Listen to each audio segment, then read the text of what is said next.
இன்றைக்கி நிஃப்டியை பொறுத்தவரை ஓப்பனிங்கே ஒரு பெரிய கேப் அப்பில் தான் இருந்தாங்க. அங்கேருந்து மேலே போன ப்ரைஸ் வந்து பார்த்தீங்கன்னா ரெசிஸ்டன்ஸ் 2க்கு மேலே சஸ்டெயின் ஆகிட்டு அழகாக வந்து பார்த்தீங்கன்னா உங்களுக்கு 25,040 நியர் போன ப்ரைஸ் வந்து பார்த்தீங்கன்னா அங்கேருந்து கீழே இறங்க ஆரம்பிச்சிட்டாங்க. ஆஃப்டர் ஒரு 10:30க்கு அப்புறமே வந்து பார்த்தீங்கன்னா ஒரு மார்க்கெட் டவுன் ஆக ஆரம்பிச்சிருந்ததை பார்க்க முடிஞ்சது.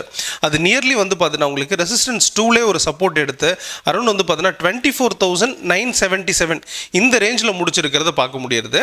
இது ரொம்ப நாளாக நம்ம எதிர்பார்த்த லெவல்ஸ் தான். நம்ம இது ஒரு லாஸ்ட் 3-4 டேஸாகவே எதிர்பார்த்துட்டு இருக்கோம். ப்ரைஸ் வந்து பார்த்தோன்னா 25,065 இந்த ரேஞ்சை போயிட்டு டச் பண்ணணும்னு சொல்லிட்டு அந்த ரேஞ்சை வந்து பார்த்தோன்னா நியரில் வந்து டச் பண்ணியிருக்கிறத பார்க்க முடியுது. இது ஃபர்தராக இதே டைரக்ஷன்ஸ் மூவ் ஆக போதா இல்லை ஃபர்தராக டேர்ன் ஆக போதா அப்படிங்கிறத இந்த வீடியோவில் டீட்டெயில்டாக பார்த்துடலாம்.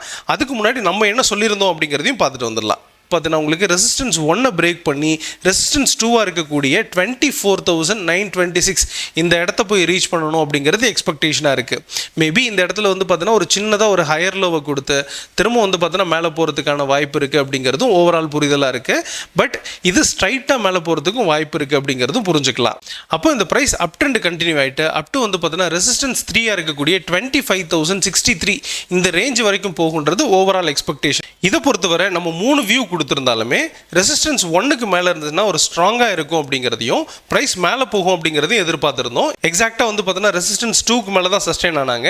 அதுலேருந்து மேலே போன ப்ரைஸ் வந்து பார்த்தீங்கன்னா அங்கேருந்து ஒரு கேப் அப் அப்படிங்கிறதுனால கீழே கேப்பை ஃபில் பண்ணுறதுக்கு ட்ரை பண்ணியிருக்கு. பட் அது ஃபில் பண்ணாமல் ஒரு இடத்துல சஸ்டெயின் ஆகி முடிஞ்சிருக்கிறதையும் பார்க்குறோம். எனிவே இது ஃபர்தராக எப்படி இருக்கும் அப்படிங்கிறத பார்த்துடலாம். அதுக்கு முன்னாடி world market and open interest ரெண்டுமே புரிஞ்சுக்கலாம்.